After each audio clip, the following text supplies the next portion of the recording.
Hello, good morning, good afternoon, good evening. Wherever you are, welcome again to another episode on Talk Architecture Podcast. Well, today I'm just going to continue. The part two is the architecture culture in an office, a club. What happened was I am a member of a Facebook group where there are many architects, namely female architects. And it's always been the case that when you talk about a club, is it a boys' club? Is architecture practice filled with, shall we say, filled with the club mentality and whether there is discrimination to the female gender or female architects. Now, it is interesting that the post that I posted, I was asking about whether there's such a thing as a boys' club in architecture firms. And I wanted to know from the group that I was in, which mainly comprised of women, I think all are women, whether they have difficulty to gain promotion and advance in their career to senior levels. Well, what I generally got was a lot of replies, and we could say that there are a number of companies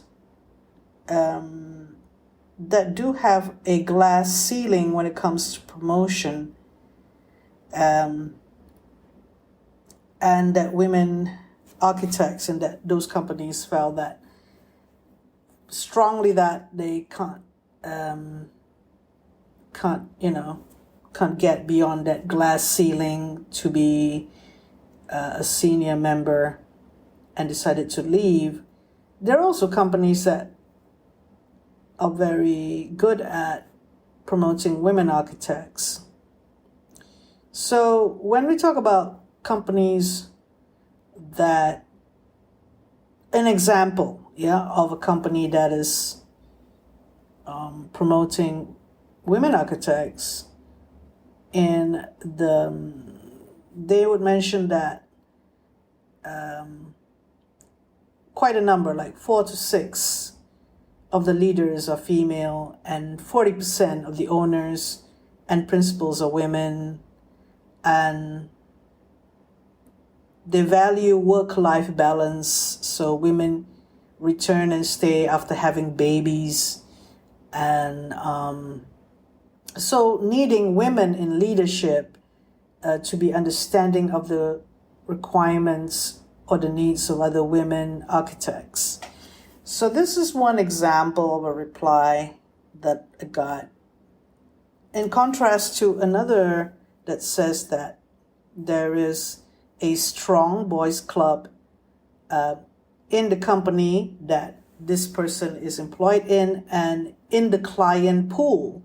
So it's not only to do with the senior members in the company, mainly male, who actually maintain the boys' club strategy, but also within the client that they have. She would also add that when it comes to younger staff members, there is an equal number of women and men, which is following the nationwide trend of equal numbers in school. And this is based in United States of America, where this person is replying. But if I look into my country as well, in schools of architecture, you even have more women than men actually admitted to schools of architecture. But when it comes to the registration of the architects, less women are interested, but it's sort of like 50-50 as well, right until that. Is that for this person who's based in United States, when women architects approach middle upper management roles, the progress seems to stop for the women in their company, which she feels that outperform the men at that level. So, but hence they got frustrated and leave. So the company is top heavy on men, thus perpetuating the boys' club.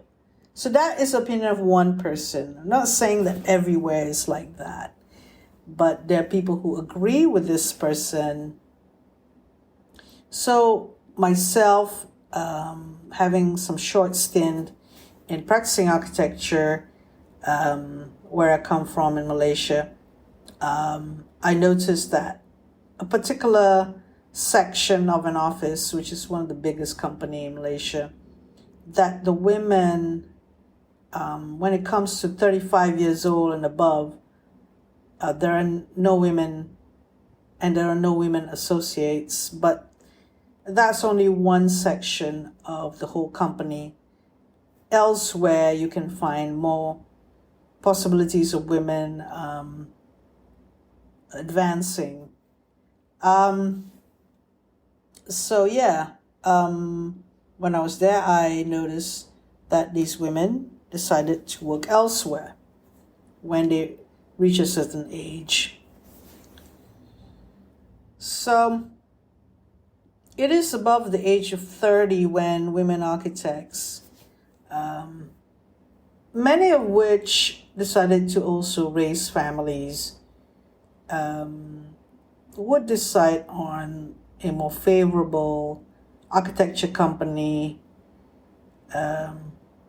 favorable in terms of giving a chance for them to have a better work-life balance. There seemed to be resonating in many of the posts that the glass ceiling is real, for women architects not to reach above the glass ceiling.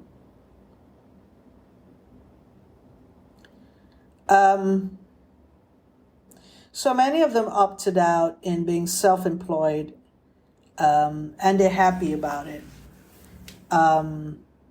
rather than having to contend with these difficulties to go above the glass ceiling in companies that are not favorable for women architects to be promoted. A lot of sentiments that there is a boys' club and an architecture culture. So another person would say that it's not only in architecture that you have boys' club, but the world, anything else. The world, somebody quoting, the world is a boys' club. Women still do the majority of childcare and household work that doesn't allow you to devote to your work. And so if you get married, that's the single most important decision which will affect your career. So that was one of the things that was quoted. So there is someone here that says, I think the reason it's harder for women to advance due to many things, a few things. First, it's harder for women to gain respect from the male-dominated trades, which causes all kinds of setbacks. Old school mentality there for sure. They would prefer to work with a man, so to seek one out within your organization, which then pushes women out of the upper management or leadership or go-to person role. Secondly,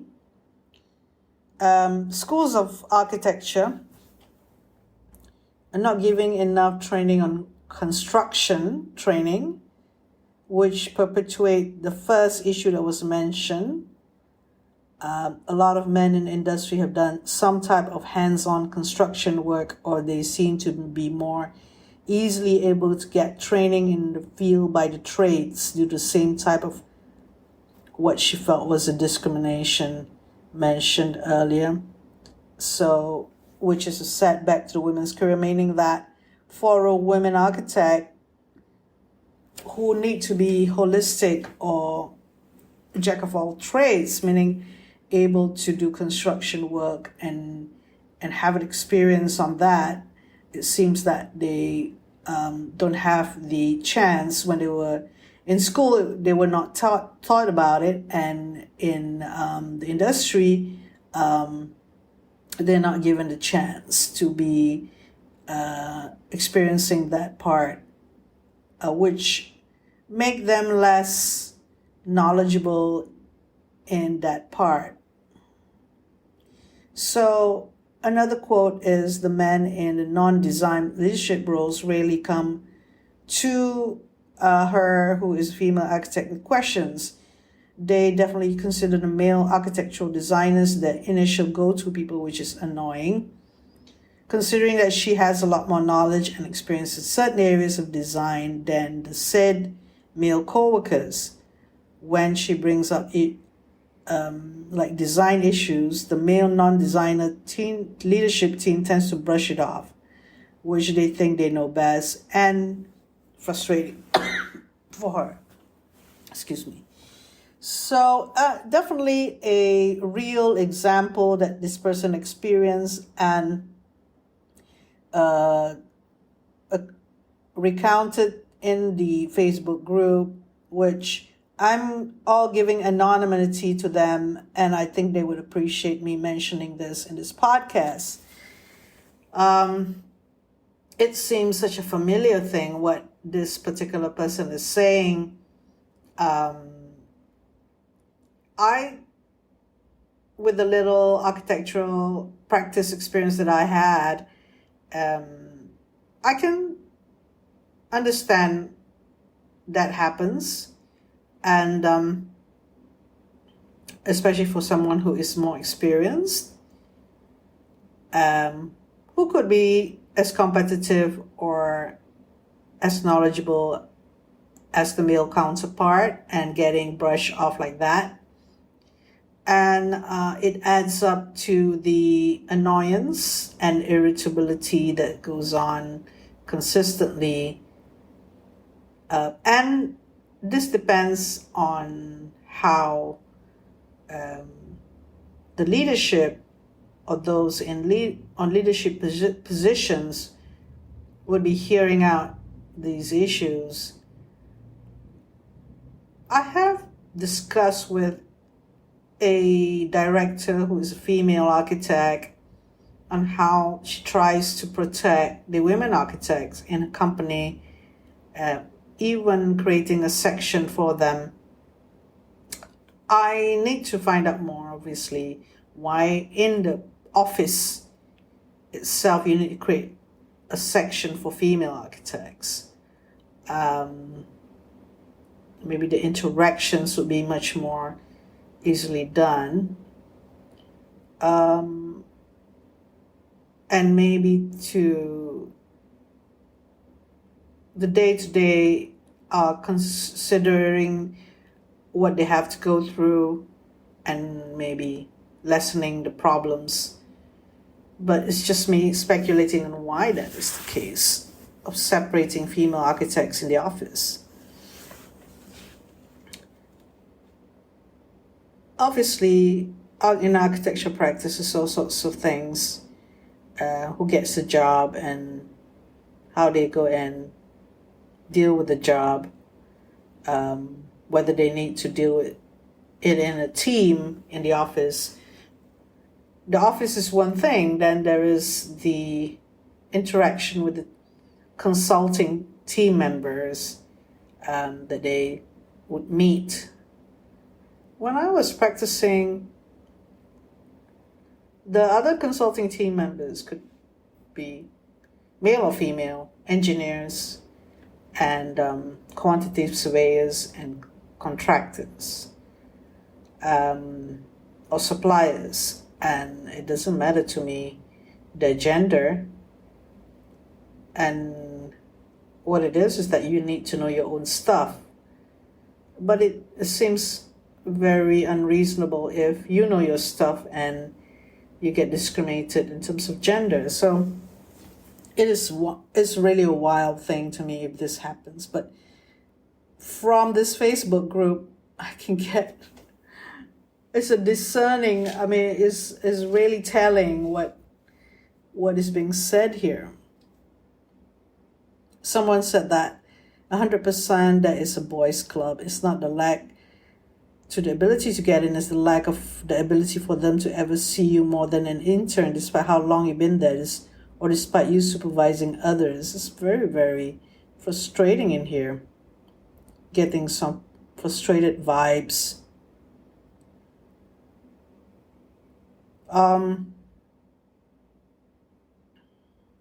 So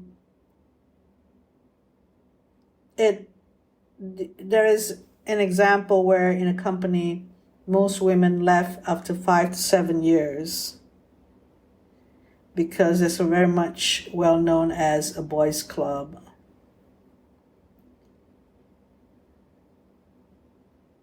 And there was the issues of how the partner, if you are married and you have children, how the partner would help. If that partner is very busy, that is not possible for you to survive a work life or get a work-life balance and need to do co-parenting with that partner. And of course, it's a very much a United States comment, because most people that commented are from that country, but they still state that in certain regions they have more of the boys' club, and in certain companies, not everywhere.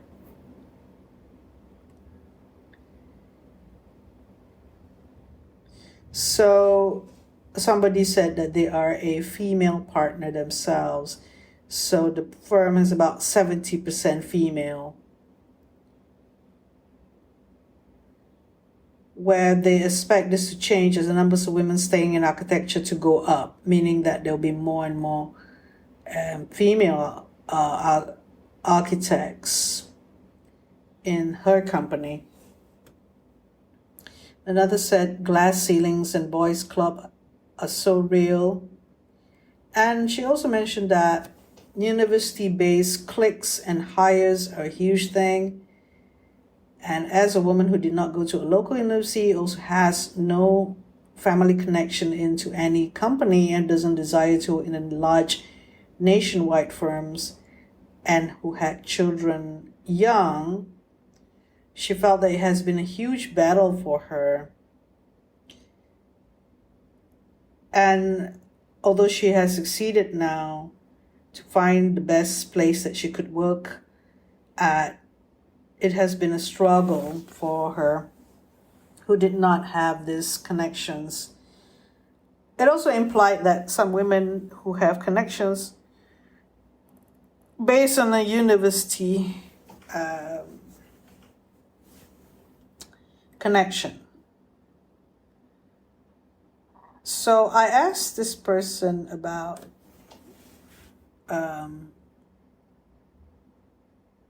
this, because I noticed the senior members of a company would attend crits of a particular school and would book the graduates that they want to work with to suit their purpose of the graduates. Yeah, they want to suit that type of graduates because not everybody's going to be a leader. Some graduates, they just like to just be a worker, or they call it the backroom boys or women.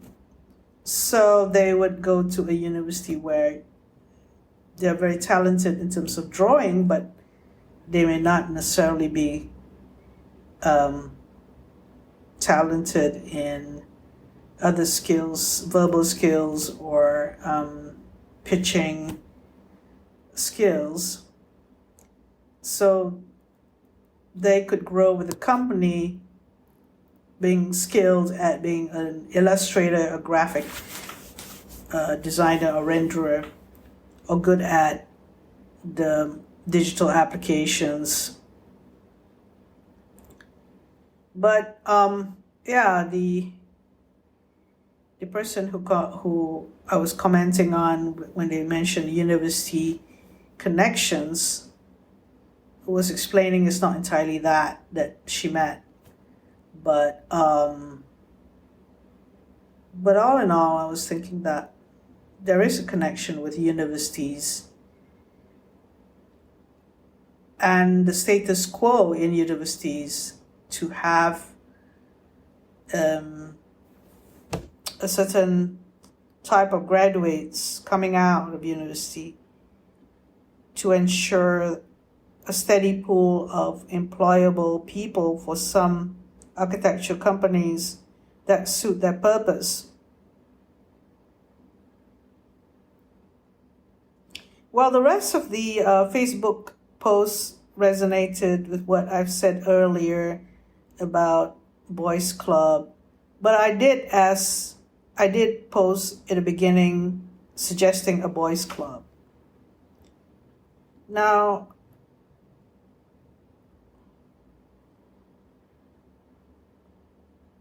there is a person who says yes and no, and it depends on the specific firm and the office culture. There are certain firms that does have that culture. However, she mentioned that they have an interesting dynamic in their local office of 15 offices. There are more females than males in our office, and several women in the office are high-ranking and have great amount of experience or credentials. So it's fine there. But she said that architecture culture is separate from the Boys Club. But maybe there is an overlapping of the Boys Club. I mean, you have a round Boys Club and another round circle architecture culture, and you overlap, and there is that area where it's certainly based on the Boys Club. So architecture culture is working when there's work and sometimes there's weekends and non-standardized hours. This is the thing that I've been mentioning in the first episode on mental health and architects, about you felt that you need to work overtime and during the weekends and non-standard hours because that's the culture. And here, this lady mentioned as well, is getting to know your coworkers on a more personal level than typical, and usually caring about how they're doing outside the office. Because if you're an important wheel on the team and you're unwell in any aspect, mental, physical, emotional, there's a flat tire on the project. So they would be concerned if somebody is not well. So if you're out, that person could be missing, that cog and that wheel is missing, and the project will hobble along and may survive with a spare, but it doesn't run the same way, you get the same efficiency. So valuing your team members has an impact, and a lot of firms have that kind of culture mentality to look out for others. To me, that's architecture culture. You really become a family unit of some kind. And with every family, there are squabbles, distrust, black sheep, disagreements, arguments, problems, issues, favorites, and unfairness. It's not all sunshine and rainbows. But I'm glad I don't experience the Boys Club exclusion. It's more the other way around in our small office. So they don't really have a Boys Club situation. More of an architecture culture. Out of the staff of 15, 5 of them are men. And so some of them are very good advocate for others. Well, the median age of the group is 35 years old, some older, some younger.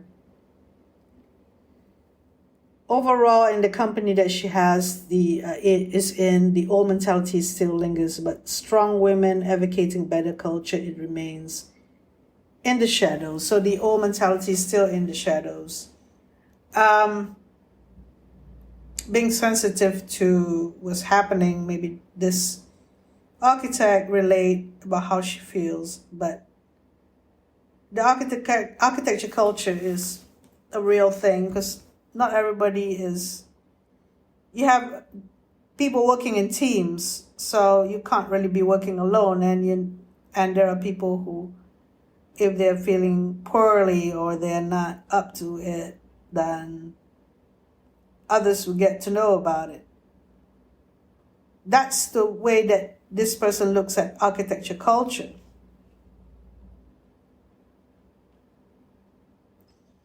I was talking about how a person's worth is identified to the company, which was cultish,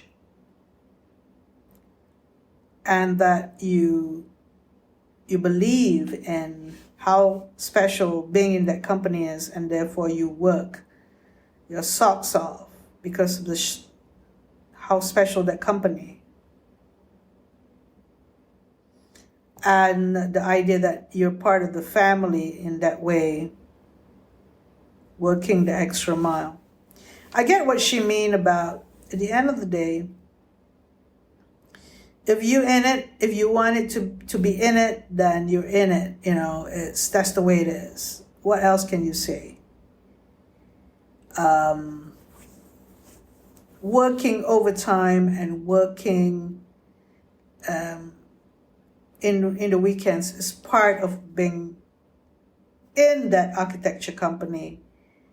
And if you don't want to be in that architecture company, you can very well leave, or very well state the case that you don't want to be doing work overtime, but you get, in a way, you're an outcast because you have a stand that you're not going to be working overtime. And that could be against you. So that's the way it works. That people would want to be part of the group or the family and the team and look out for each other. That's a legitimate way of arguing. And there is a certain age. I mean, this person said 35 years old is the median age, meaning that there are a lot of millennials or people who are younger, in their 30s, obviously, who can work in this way. I was really interested about that architecture culture part more than the boys club, actually, in understanding about architecture culture. And who would want to talk about it in detail? Who would want to express it like how this person had expressed in the Facebook? It's quite telling what this person is mentioning. And who would want to have a discourse or, a debate about things? If you own a company and you see that it works, that the job is delivered, the job is consistently done, and it's not like you can apply this scenario or this suggestion with all the companies. Different companies have different culture. So what are the different cultures that companies have? That could be one of the questions that we could investigate.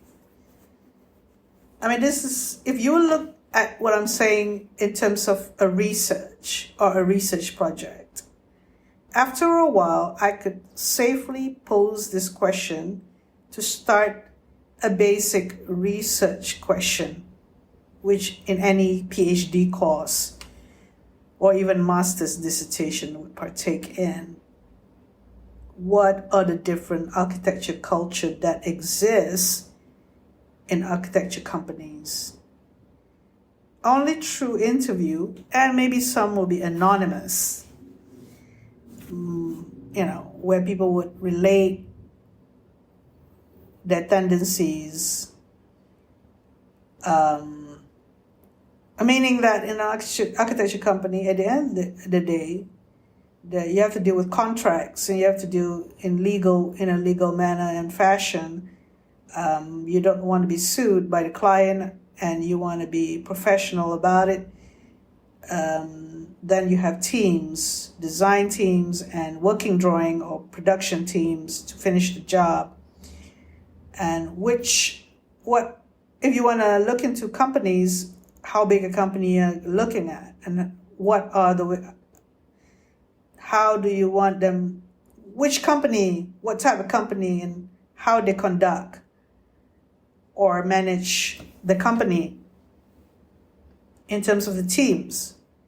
Because when you talk about architecture culture, that means there are team members, like 5 to 15 people doing work on different projects. This is what this individual has addressed or suggested. So, which is interesting when we try to find information or try to find a research question to start a research. There must be some relevance based on what people say, and that could be a start to further discussion. So I'll stop it there. This is part 2. I don't know when part 3 is going to come, but what it is that, thank you for listening in. This is as much an inquiry and a journey that I'm going through, as much as I could do, and you may even have a better understanding about this from your perspective, but as a body of knowledge on mental health and architects, there seem to be resurfing the idea of problems that women architects have, and certainly so in my business on assisting people on their mental health and work-life balance, where there is a connection with school, but it doesn't necessarily be that architecture culture in terms of employing people from school, but people are aware. I mean, the senior members in architecture companies, when they search for employees, they are very aware about the traits or characteristics or talents that they want people to come in with, and how do they assimilate into the architecture culture. And this is something that's kind of interesting to find out, how they go about it, trying to get the right persons in the job. But it could be a very difficult thing to do, to get the right persons in to suit the job. And you just employ anyone that you feel that provide with the minimum requirements, and see how they would survive in the company. How long would they stay in the company? Here we hear 5 to 7 years, and then they leave because of something impossible for them to move on, which is a shame, really. If there's such a thing as a boys' club and a glass ceiling.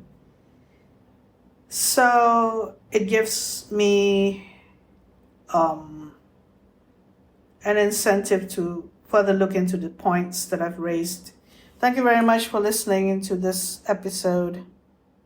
Bye.